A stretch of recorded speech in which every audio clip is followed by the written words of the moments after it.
a foundational Black American. My family has been here, for over 400 years, essentially. It is not the color of your skin that we are tired of. It is your culture. We are tired of the loud, violent ghetto culture that seems to be primarily from people of color. Salute, family. It's your boy USA Tay. We back with another one. And in this day and time that we in, we see a lot of, the poor whites, as I call them, getting these pages, whether it be TikTok, Twitter, or even a YouTube page, or streaming, or whatever the case may be. And pretty much their whole platform is pooping on FBA. You know what I mean? Talking bad about us and about our culture, and baby mom, the same traditional tropes. And we've seen a lot of this over the last, I would say, definitely the last 2 years, but really the last 5, since 2020-ish. And you got Nick Fuentes, you got Chud the Builder, Candace Owens, Myron Gaines. I mean, the list it's a long list of people that either they started out as their primary focus being foundational Black Americans, or that is still currently their primary platform. So anyway, this video is about that. As you can see at the opening scene, the lady is, doing her grift, and the woman on the screen here, she's a journalist, and she's gonna break her down, read her like a Dr. Seuss book, and she went through this with a fine-tooth comb and showed the actual reason for her grift. So we're gonna let this video play. I'm gonna come back with my commentary as always. We'll be back.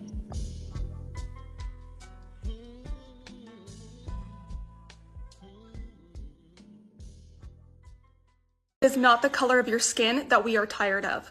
It is your culture. We are tired of the loud, violent ghetto culture that seems to be primarily from people of color. I'm Therese Garnier, and I'm a journalist, and I base my videos on facts, not racism. That was Autumn Whitbeck. Is it Whitbeck or Whitebeck? Just trying to clarify. She likes to describe herself as always yapping. You know how many times people just lie because they can lie? She also describes herself as being tired of what she describes as Black culture. We can keep doing drugs and being part of gangs and opening our legs and making children with men that don't care to be in my life. Statistically, white men commit more crimes in the U.S. than any other demographic, but I digress. And of course you're gonna call me racist and call me names because you won't take accountability for your actions and the community that you're involved in. Okay, Autumn, if we want to talk about holding people accountable, let's state some facts. So here's the facts.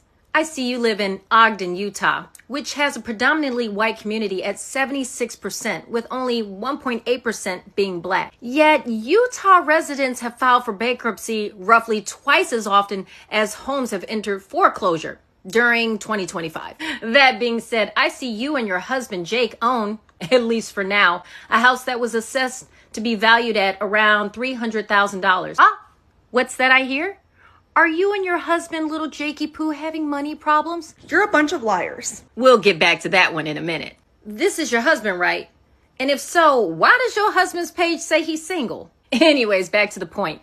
I only ask because it appears that your business, Autumn's Peak LLC, is currently inactive. Why is that? We are told that in order to be liberated as women, we need to be working 11 hours a day and getting that bread, and then we need to spend that bread. So are you mad because your business failed, or the fact that you weren't supposed to have a career to begin with?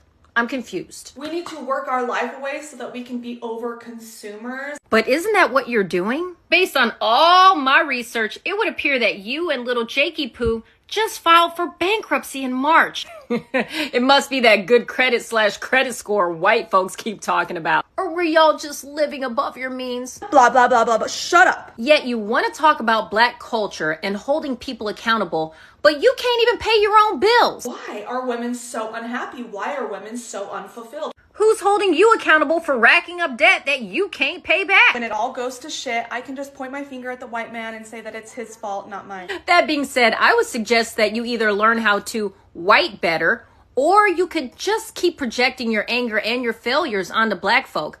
But at the end of the day, you should be more focused on how you're going to keep your lights on, not what's going on in the Black community. Just saying. All right, family, we back. And yeah, Hey, as I always say, man, that's how you do it. You know, you don't fight fire with fire, even though we do at times, you know, kind of just go head up with these people. A lot of times, just ignore them, bro. Go behind them and figure out the real reason for their grift. You know, these people are beyond poor. I call them poor watchdogs. You know, they like the little poor German Shepherd that you just got out there in the front yard, rain, sleet, or snow. You know, he just barking at every black person that come past the gate. You know what I mean? It's raining. It don't matter what's going on. It could be -10 outside. He gonna come from wherever he at and go bark at that black person that's walking past the gate. That's what these people are. You got to understand, this lady lives in Utah. You know, what it said, a 70%, 79% white population. It's like a 1% black population. And she's losing sleep over black people. That's impossible.